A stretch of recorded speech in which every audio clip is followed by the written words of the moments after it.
Hello everyone. तो कैसे हैं आप? आई होप अच्छे होंगे, पढ़ाई कर रहे होंगे।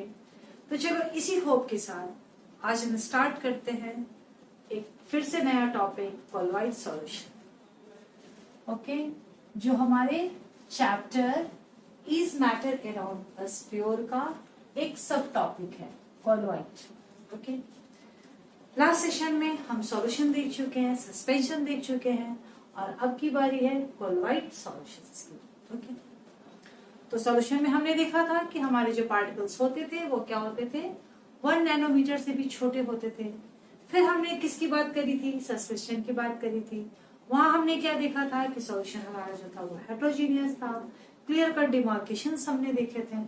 अब इन दोनों के बीच की स्टोरी है कोलॉइड सॉल्यूशंस। ओके, तो आज हम पढ़ेंगे कोलॉइड्स के बारे में कि इसके पार्टिकल्स के साइज क्या होते हैं, इनकी और क्या क्या प्रॉपर्टीज होती है, ये कैसे स्टेबल होते हैं। मतलब कि तुम कोलॉइड सॉल्यूशन को यदि छोड़ भी दोगे थोड़ी देर के लिए, तो जैसे हम सस्पेंशन में देखते थे कि उसके जो पार्टिकल्स होते थे वो नीचे बैठ जाता था, वो कोलॉइड सॉल्यूशन में नहीं।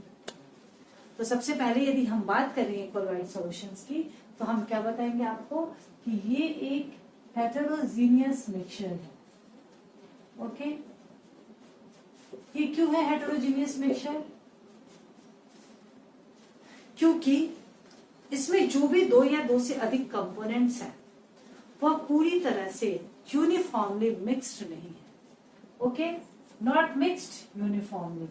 मतलब तुम यदि किसी कोलॉइड सॉल्यूशंस की बात करोगे तो तुम्हें दिखेगा उसमें, और दिखने की जब बात करूं तो क्लियर कट वो नेकेड आई से तो नहीं दिखता है, बट हाँ एक स्ट्रॉन्ग माइक्रोस्कोप होगा उससे तुम्हें उसके पार्टिकल्स क्लियर कट दिखाई देते हैं।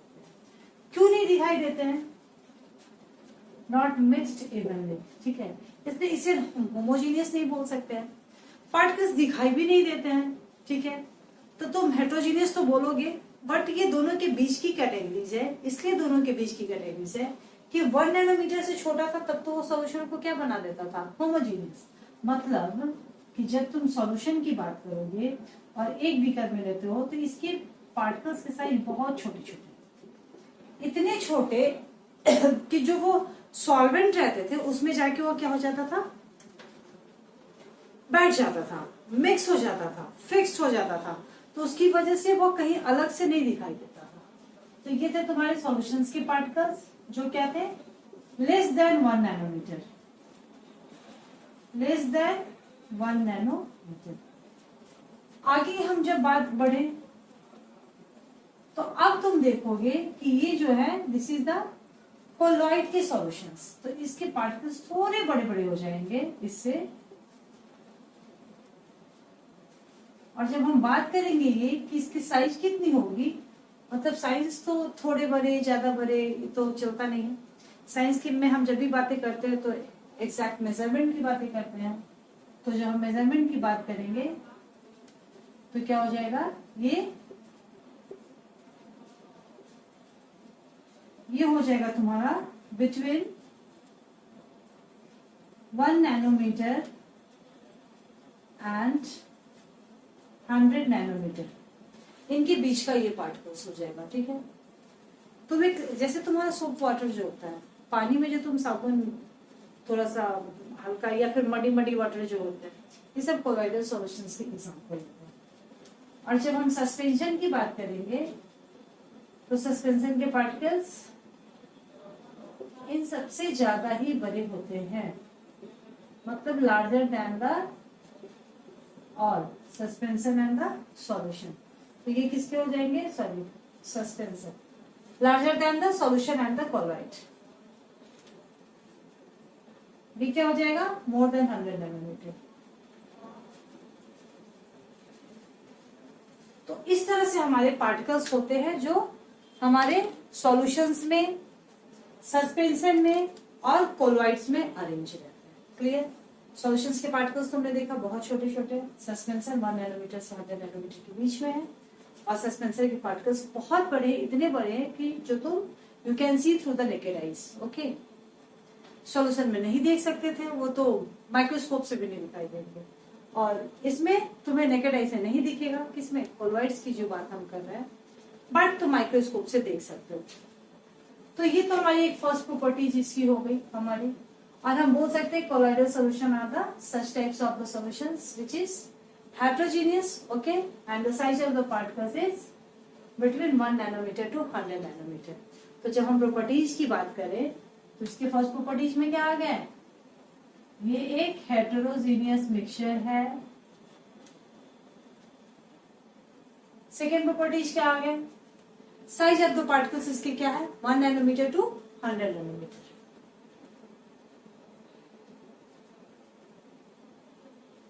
Size of the particles between 1 nanometer to 100 nanometer। अब हम क्या बात करेंगे? अब इसके साइज की मैं बात यदि करूं तो तुम जैसे सस्पेंशंस में क्या करते थे, फिल्टर पेपर को लाते थे, फिल्टर पेपर पे यदि सॉल्यूशन को डालते थे तो क्या हो जाता था? फिल्टर्ड हो जाता था। फिल्टर पेपर पे हमें कुछ रेसिड्यू मिल जाते थे।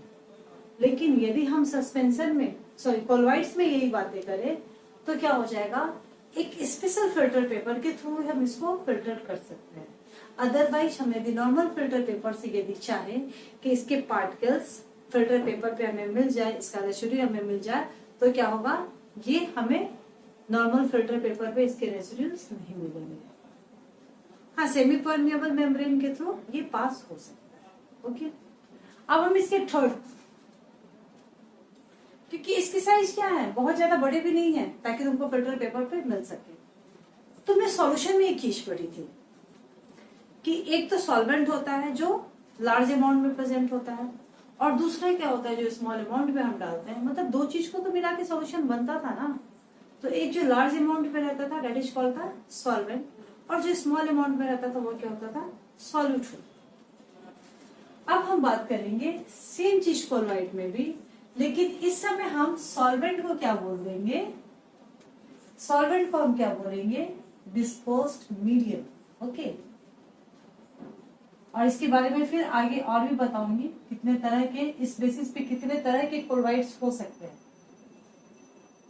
ठीक है, और दूसरा जो इसमें सॉल्यूट होगा, जो सॉल्यूट के पार्टिकल्स होंगे वह होंगे डिस्पोज्ड फेज।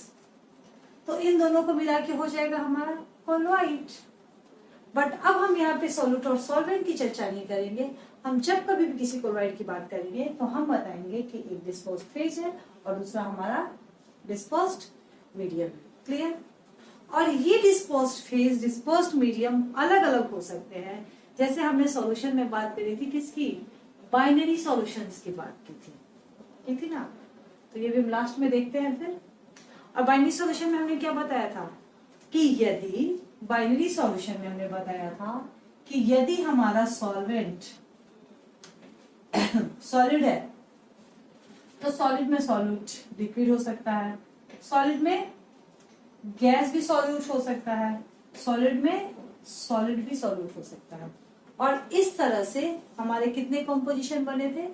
9 कंपोजिशंस बने थे। ठीक है, बट इसी कंपोजिशन की यदि डिस्पोज्ड मीडियम और डिस्पोज्ड फेज की हम बात करेंगे कोलॉइडल सॉल्यूशंस में, तुमको बस 8 टाइप्स के कॉम्बिनेशंस मिलेंगे। ओके, तो हम लोग चर्चा करेंगे इसके बारे में। ठीक है, लास्ट में अभी इतना जानो कि इसके जो सॉल्वेंट होते हैं that is the disposed medium, और जो उसमें सॉल्यूट होता है this is called the disposed phase. एक बात देखो, और कोलॉइडल सॉल्यूशंस की एक क्या प्रॉपर्टीज होती है कि जैसे तुम सस्पेंशन को थोड़ी देर छोड़ देते थे, ठीक है, तो थोड़ी देर में उसके पार्टिकल्स क्या होते थे? नीचे सेटल हो जाते थे। जैसे ये बीकर में पानी है, पानी में सैंड रहता था, वो सैंड नीचे जाके सेटल हो जाता था। ये जो होगा कोलॉइडल सॉल्यूशन में, तुम सोप का पानी मिला दो, ये इसी में तैरते रहेंगे, लेकिन ये नीचे जाके कितना भी देर तक तुम छोड़ दो ये नीचे नहीं सेटल होते, ये ऐसे ही रहेंगे। तुम कितने भी देर तक छोड़ दो, इसमें कोई सेडिमेंटेशन नहीं होगा, कोई नीचे जाकर ये नहीं बैठेंगे, ये स्टेबल होते हैं। ठीक है, तो जो कोलॉइड्स के पार्टिकल्स होते हैं वो क्या होते हैं, स्टेबल होते हैं। तो तुम कह सकते हो कोलॉइड पार्टिकल्स आर स्टेबल। तो अब तुम्हारे दिमाग में क्वेश्चन आता होगा कि मैम ये स्टेबल होते कैसे हैं। तो इसका भी रीजन है जो हम पढ़ेंगे कि इसमें इलेक्ट्रोफोरेसिस एक मेथड है जो मैं बताऊंगी कि कैसे स्टेबल होते हैं। सुनो क्या होता है, इसके लिए एक एक्सपेरिमेंट करो। एक तुम यूट्यूब लो, ये वाला यूट्यूब नहीं जिस पर तुम्हारा क्लास चलता है, ये यूट्यूब है। ठीक है, लिया तुमने एक यूट्यूब, ये कैसे स्टेबल होते हैं इसके पार्टिकल्स मैं ये बता रही हूँ। चलो मैं अलग से बता रही हूँ। कोलॉइड पार्टिकल्स आर स्टेबल, और इसके लिए हम क्या पढ़ेंगे, इलेक्ट्रोफोरेसिस मेथड में हम देखेंगे कि कैसे थ्रू इलेक्ट्रोफोरेसिस मेथड के थ्रू हम देखेंगे कि कैसे कोलॉइडल्स के पार्टिकल्स स्टेबल होते हैं।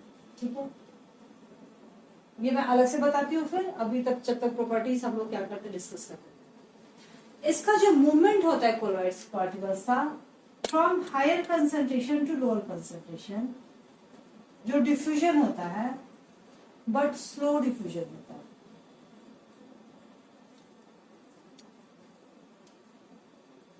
From higher concentration to lower concentration तो होता है, बट क्या लिखेंगे हम, स्लो डिफ्यूजन। इसका डिफ्यूजन स्लो होता है। ठीक है, क्लियर। एक और बात बताती हूँ कि एक ब्राउनियन हमारे साइंटिस्ट थे, उन्होंने इसको फील किया था, ऑब्जर्व किया था कि यदि मान लो ये वाटर है, ठीक है,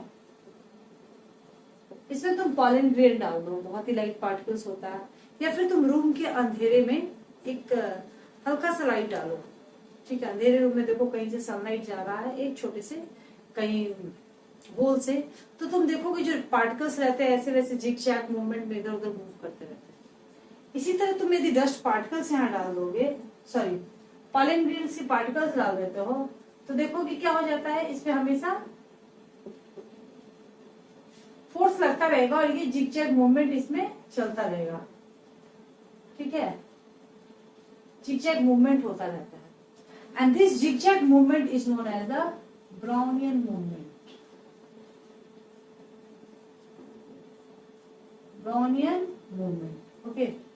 इस zigzag movement को हम लोग क्या बोलते हैं, Brownian movement। इसके बाद एक इम्पॉर्टेंट पार्ट जो हमने करी थी सस्पेंशन में भी, ओके, और सॉल्यूशन में भी करी थी कि सॉल्यूशन जो तुम्हारा होता था वो क्या होता था, ट्रांसपेरेंट होता था, दिखता था आपका। कोलॉइडल तुम्हारा क्या होता था, सॉरी सर, सॉल्यूशन हमारा ट्रांसपेरेंट होता था, सस्पेंशन हमारा क्या होता था, वह ओपेक होता था। कोलॉइड तुम्हारा क्या हो जाएगा, ट्रांसलूसेंट हो जाएगा। और यदि यहां से तुम्हारे लाइट से भी आते हैं, यदि ऐसे तुम्हारा लाइट आता है तो तुम्हें यहाँ पे लाइट जो होगा वह दिखेगा यहाँ से। ठीक है, क्या लाइट पास करता हुआ तुम्हें दिखाई देता है और फिर यहाँ से लाइट बाहर निकल जाएगा, और this is known as the Tyndall effect. तो ये भी क्लियर हो गया कि टिंडल इफेक्ट होता है इसमें कोलॉइडल सॉल्यूशंस में। तो ये तो इसकी बात हुई किसकी, हमारे कोलॉइडल सॉल्यूशंस के प्रॉपर्टीज की बात हुई। अब इस प्रॉपर्टी में हमने दो चीजों को देखा था, सॉल्वेंट और सॉल्यूट में कितने तरह के बनते हैं कोलॉइड्स के जो सॉल्यूशन होता है, और दूसरी चीजें जो हमारे कोलॉइड पार्टिकल्स होते हैं वो स्टेबल कैसे होते हैं। तो सबसे पहले मैं ही बात करेंगे कि हमारे कोलॉइड पार्टिकल्स कैसे स्टेबल होते हैं। तो इसको जानने के लिए हमें कौन सा मेथड जानना चाहिए, इलेक्ट्रोफोरेसिस। ओके,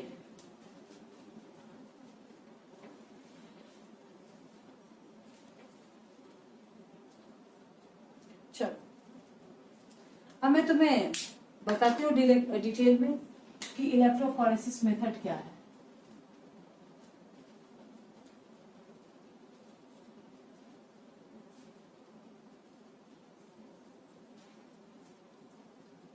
यदि हम इलेक्ट्रोफोरेसिस की बात करें तो ये देखेंगे क्या कि ये एक यू ट्यूब, इसमें हमने apparatus लिया जिसमें हमने दो प्लेट्स लिए, एक है हमारा एनोड प्लेट और दूसरा है हमारा कैथोड प्लेट। ये कौन डिसाइड करता है कि कैथोड कौन है और एनोड कौन है? यदि हमने इसको नेगेटिव टर्मिनल से जोड़ा तो ये क्या बन गया? कैथोड। यदि इसको हमने पॉजिटिव टर्मिनल से जोड़ा तो ये क्या बन गया? ठीक है, अब तुम सुनो मेरी बात ध्यान से।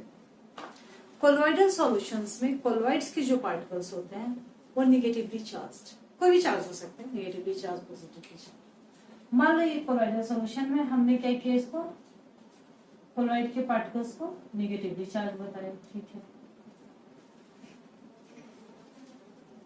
ये सब नेगेटिवली चार्ज है। ठीक है, ये है कोलॉइड्स के पार्टिकल्स। मतलब ये क्या है? डिस्पोज्ड फेज, जो डिस्पोज्ड मीडियम में है, जो कोलॉइड्स के पार्टिकल्स है, और ये सब नेगेटिवली चार्ज है। तो ये तो मूव ही करते रहेंगे। मैंने बताया कि कभी सेटल डाउन नहीं होंगे। क्यों सेटल डाउन नहीं होंगे? क्योंकि कोलॉइड के पार्टिकल्स चार्ज होते हैं और सेम चार्जेस क्या करते हैं? वो रिपेल करेंगे एक दूसरे को। तो नीचे जाके कहाँ बैठेंगे? एक चार्ज दूसरे चार्ज के साथ तो रह ही नहीं पाएगा, वो तो एक दूसरे को फोर्स लगाते रहेंगे, पुश करते रहेंगे, हाँ, और एक दूसरे को रिपेल करते रहेंगे। तो इस तरह से वो क्या करेंगे? मीडियम में ही मूव करते रहेंगे। ठीक है, और दूसरी बात है, यदि ये नेगेटिवली चार्ज होगा तो जो तुम्हारा डिस्पोज्ड, ये तो कोलॉइड पार्टिकल्स है ना, ये डिस्पोज्ड फेज हो गया, जो हमारे पार्टिकल्स है ये डिस्पोज्ड मीडियम हो गया। तो डिस्पोज्ड मीडियम क्या हो जाएंगे? वो हमेशा अपोजिट होंगे, that will be the positively charge particle. तो वो इनके साथ ही अट्रैक्ट होते रहेंगे। ठीक है, तो नीचे जाके नहीं बैठेंगे। अब यदि इसमें हम इलेक्ट्रिसिटी सब, लेकिन एक कंडीशन है जिसमें ये जाके नीचे बैठ सकते हैं, सेडिमेंट हो सकते हैं। अभी मैंने क्या बताया, ये स्टेबल क्यों होते हैं?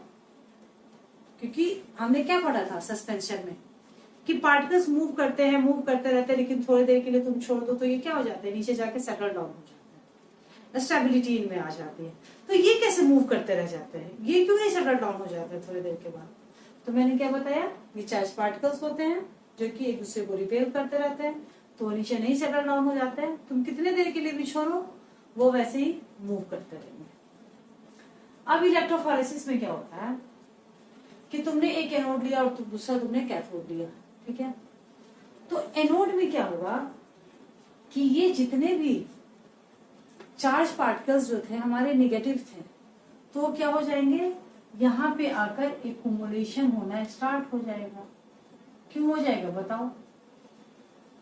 क्यों हो जाएगा एक्युमुलेशन स्टार्ट? क्योंकि नेगेटिव है ना, तो पॉजिटिव की तरफ ही भागेगा। जब ये यहाँ पे एक्युमुलेट हो जाएंगे तो ये क्या कहलाएगा? कोगुलेशन। ठीक है, और इस कोगुलेशन में ये क्या करेगा? अपने कुछ चार्जेस को रिलीज कर देंगे यहाँ पे, और जब रिलीज कर देंगे तो यहाँ पे आके नीचे ये चार्ज रहेगा नहीं अब इनके पास, तब आकर ये नीचे धीरे से सेटल हो जाएंगे एज ए सेडिमेंट। तो ऐसे इसको स्टेबल बनाया जा सकता है, मतलब सेडिमेंटेड किया जा सकता है after passing the electricity in that condition, in electrophoresis के कंडीशन। अदरवाइज ये क्या हो जाएगा? ये बस मूव ही करता रहेगा, और ये प्रोसेस हमारा कहलाता है इलेक्ट्रोफोरेसिस। तो ये बात तो सबको आई होप समझ में आ गई होगी। नहीं समझ में आई है तो लिख दो कमेंट सेक्शन में। ओके, फिर मैं बता दूंगी, कुछ प्रॉब्लम होगा तो यदि ठीक है मैं रिप्लाई करूंगी। ओके, अब नाउ नेक्स्ट, अब हमने क्या बात की थी? सॉल्यूशन में बाइनरी सॉल्यूशंस की, और मैंने आपको बताया था तीन तरह के कंपोजिशन बताया था, और इस तरह से 9 सॉल्यूशंस हो जाते थे बाइनरी सॉल्यूशंस। अब यहाँ पे जब हम डिस्पोज्ड फेज और डिस्पोज्ड मीडियम की बात करेंगे, मैंने यहाँ पे क्या बताया आपको? एक होता है डिस्पोज्ड फेज और दूसरा क्या होता है, डिस्पोज्ड मीडियम।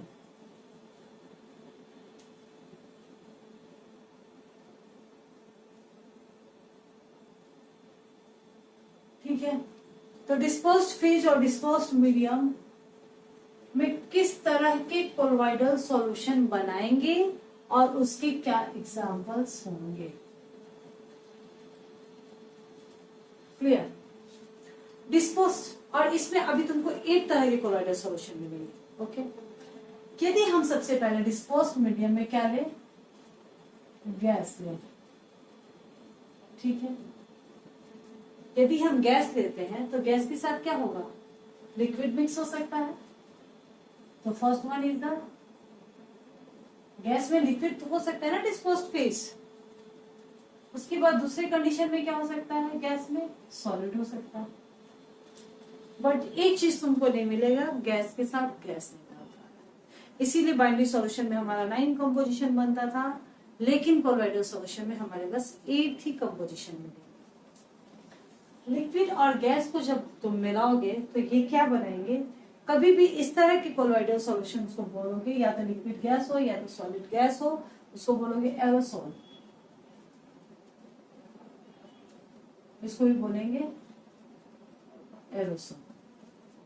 ओके, तो लिक्विड के साथ मतलब कौन सा ऐसा है जहां मीडियम गैस है और उसमें लिक्विड पड़ा हुआ रहता है, एग्जाम्पल बता दो। वो होता है फॉग, वो होता है smoke. Clear, clear, sorry smoke नहीं, क्लाउड। इसी तरह से यदि हम बात करें कि हमारा यदि डिस्पोज्ड मीडियम जो है गैस है, उसके साथ यदि सॉलिड मिला होता है तो वो होता है smoke and automobile exhaust.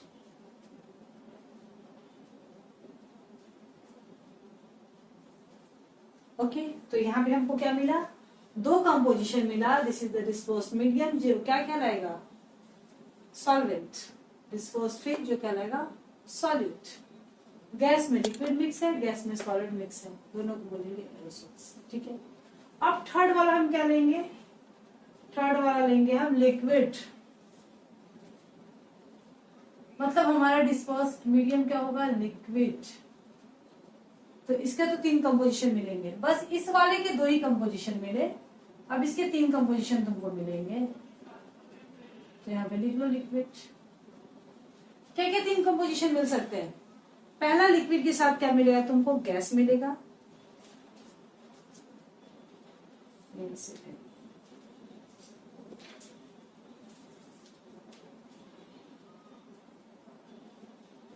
Liquid तुम्हारा यदि डिस्पोज्ड मीडियम है तो उसके साथ क्या है, गैस।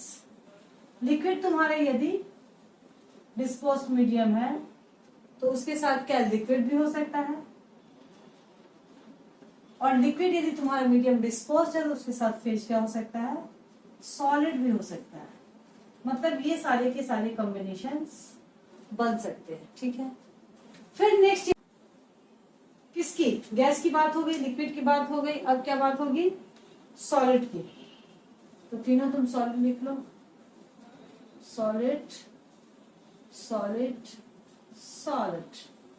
ओके, तो इस सॉलिड के साथ क्या हो सकता है, गैस भी हो सकता है, लिक्विड भी हो सकता है, सॉलिड भी हो सकता है। गैस भी हो सकता है, 7th में लिक्विड भी हो सकता है, और सॉलिड के साथ सॉलिड भी मिक्स हो सकता है। बस कहाँ नहीं मिक्स हो सकता है, गैस के साथ गैस नहीं मिक्स हो सकता है। अब तुम देखो, तुमको 8 तरह के कंपोजिशन मिले, लेकिन बाइनरी में हमें क्या मिले थे, 9 कंपोजिशन मिले थे, क्योंकि गैस के साथ तुम्हें गैस का कंपोजिशन यहाँ पे नहीं मिला। ठीक है, अब तुम देखो एक बात, यदि तुम्हारा डिस्पोज्ड मीडियम लिक्विड है और तुम्हारा डिस्पोज्ड फेज गैस है तो उसको हम लोग क्या बोलेंगे, फोम बोलेंगे। ठीक है, क्या बोलेंगे, फोम।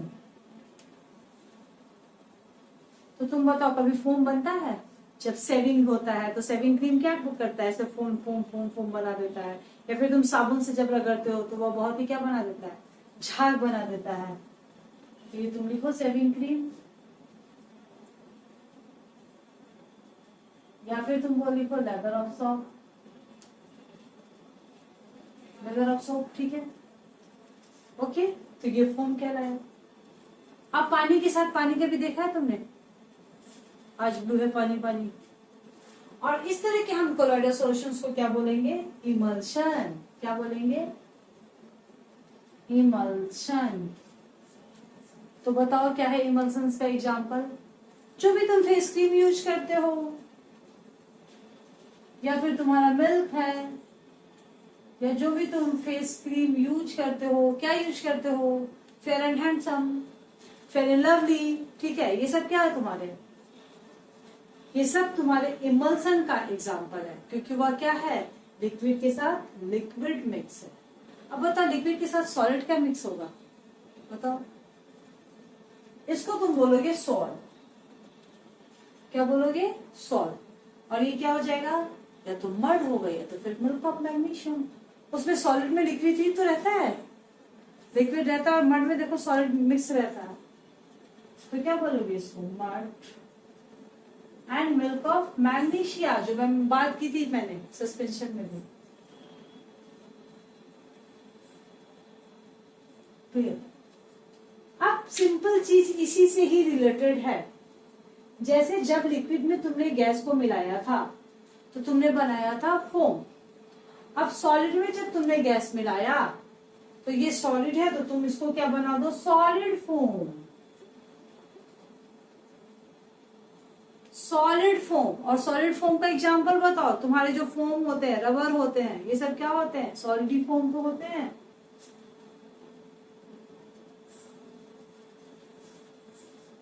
क्लियर?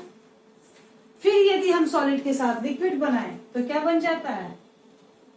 इसको बोलेंगे जेल। ये सब एग्जांपल्स पूछे जाते हैं कि बताओ। अच्छा, फॉग, फॉग किस चीज का, किस टाइप से सॉल्यूशन है? एरोसोल है, या इमल्सन है, या जेल है? ठीक है, तो तुम बोलोगे नहीं भाई, फॉग तो हमारा क्या था? फॉग किसका हो गया? अच्छा, ये तो गैस और लिक्विड का था। उसमें गैस था हमारा डिस्पोज मीडियम, और हमारा लिक्विड फेज था। ये तो हमारा क्या बनाता था? एरोसोल बनाता था। तो इस तरह से जेल जो होगा तुम्हारा क्या हो जाएगा? बाल में लगाने वाला जेल। या फिर तुम बोलो बटर, चीज, जेली। आज मैं तुमको सारे फैशन टिप्स दे दूंगी। ओके, सारे फैशन से रिलेटेड है। तुम क्रीम की बात कर लो, हेयर जेल की बात कर लो। हाँ, अब सॉलिड और सॉलिड को यदि हम मिक्स करेंगे तो क्या बन जाएगा? Solid sol. Clear? Solid sol क्या है हमारा? जब दो चीजों को तुम मिक्स टाइप का देखोगे, जिससे वो मिल्की मिल्की ग्लास दिखता रहता है, तो तुम्हारे क्या होता है? ओके, तो इस तरह से हमारा आज का जो हेट्रोजीनियस मिक्सचर है, वो सस्पेंशन तो हुआ ही था, आज क्लोराइड भी कंप्लीट हो गया, तो मिक्सचर भी कंप्लीट हो गया। और अब चूंकि हम मिक्सचर की बातें कर रहे हैं, तो मिक्सचर में हमने सॉल्यूशन भी पढ़ लिया जो होमोजीनियस था, सस्पेंशन पढ़ा, क्लोराइड पढ़ा। और अब चूंकि मिक्सचर की बातें कर रहे हैं, तो मिक्सचर हमेशा क्या होता है? दो या दो से अधिक कंपोनेंट से मिलकर बना होता है। और समटाइम्स कभी कभी ऐसा हो जाता है, तुम देखना कि दो या दो से जो अधिक मिक्सचर है उसको सेपरेट करने की जरूरत पड़ जाती है, अलग अलग करने की जरूरत पड़ जाती है। तो उस कंडीशन में हम क्या करते हैं?